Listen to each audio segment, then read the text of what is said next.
Emotional empaths. Hi, my name is Doug Knoll. I'm a speaker, teacher, author, and peacemaker, and I've dedicated my life to understanding human conflict. I have learned that emotional competency is the path to peace and happiness for every person, and I've developed a new website, empath.help, to provide resources for highly sensitive empaths, and a place for the non-empathic to be trained in empathic skills. In a few minutes, I'm going to describe the experience of being empathic, but first, let's look at some basic facts. Emotional empaths know the truth that many scholars still deny. Humans are emotional, not rational. For millennia, philosophers and theologians have told us that to be human is to be rational. They have implied that to be emotional is to be irrational, weak, and even evil. They are wrong. In the past 20 years, neuroscientists and research psychologists have discovered a truth that all emotional empaths know. Humans are emotional beings, not rational beings. While the research studies that support this finding are deep and wide, we need look no further than current events for proof. And so let's look at the national response to COVID-19 in the spring of 2020. The COVID pandemic is the most severe public health pandemic in over 100 years. The disease is highly contagious and deadly to 3 to 5% of those who contract it. Its symptoms seem to range from none to severe, depending upon many factors. But autopsies have revealed some startling facts. Clotted lungs, brain lesions, heart muscle thickening, and other organ dysfunctions. And even worse, people who survive a severe bout of COVID experience high rates of blood clots that can cause strokes, heart attacks, lung blockages, and other complications, regardless of how old they are. Inflammation of and damage to the heart muscle. Light gray patches on their lungs called ground glass opacities, which don't always heal, and headaches, dizziness, loss of taste and smell, and impaired consciousness. This is a dangerous disease with long-term consequences to the survivors. And even more problematic, the virus is here to stay because a vaccine will not be developed until 2021 at the earliest.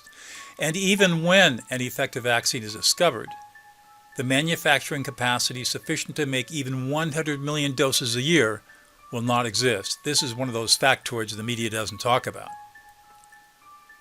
The national response to the pandemic, both formal and on the street, demonstrates how human emotions dominate rational decision-making.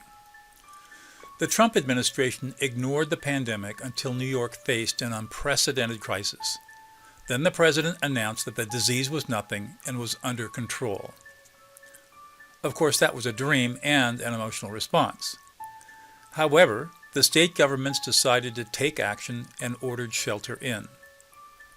Bars, restaurants, and movie theaters closed. The shelter in brought the national economy to a complete crashing standstill. Small businesses failed by the tens of thousands. Many major corporations filed for bankruptcy protection. And by mid-April 2020, the nation experienced unemployment not seen since the Great Depression. This lasted about 6 weeks.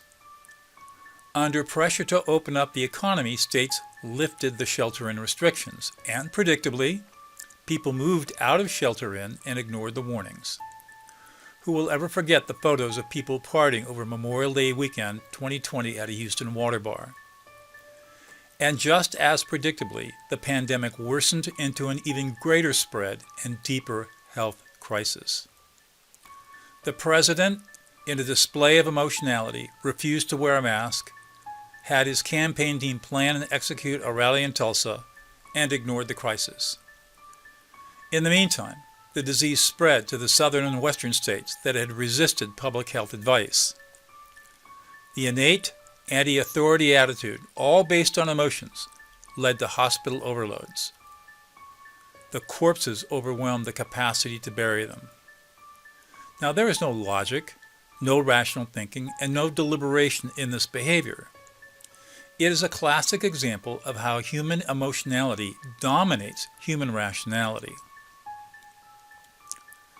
A few minutes ago, I said I would describe the experience of being empathic. Emotional empaths experience the emotions of others around them as if they were their own. They live in the sea of human emotionality. These empathically sensitive humans are unknowingly great readers of what I call our emotional data fields. They pick up on emotional cues that the majority of humans ignore. These emotional cues include facial expression, the sound of a voice, body language, and even the sense of emotion we give off, which are called pheromones. Emotional empaths tell consistent stories. They talk about feeling confused and overwhelmed.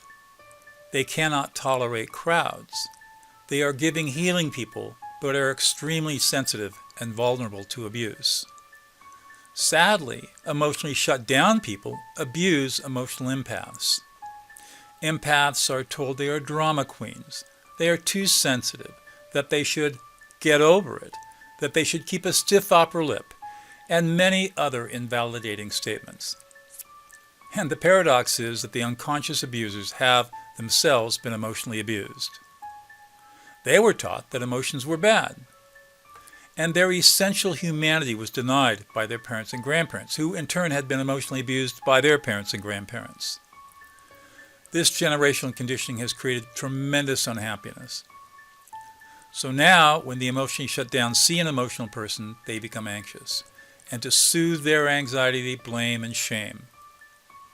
Ultimately, this leads to a very difficult life for many empathically sensitive people. They know their reality. They also feel the pain that the non-sensitives are suffering. Emotional training is the secret. Since humans are emotional beings, learning to be emotionally competent seems like a good thing. But because Western culture resists the idea that humans are emotional, effective training in emotional competency is not developed. The problem is that deep listening, which is the foundational skill of emotional competency, is scary. As a peacemaker and professional mediator, I have developed effective emotional competency training. When non-empaths can be taught emotional competency, they become happier. When emotional empaths are trained to be emotionally competent, the overwhelm goes away. They can easily separate their feelings from the feelings of others around them.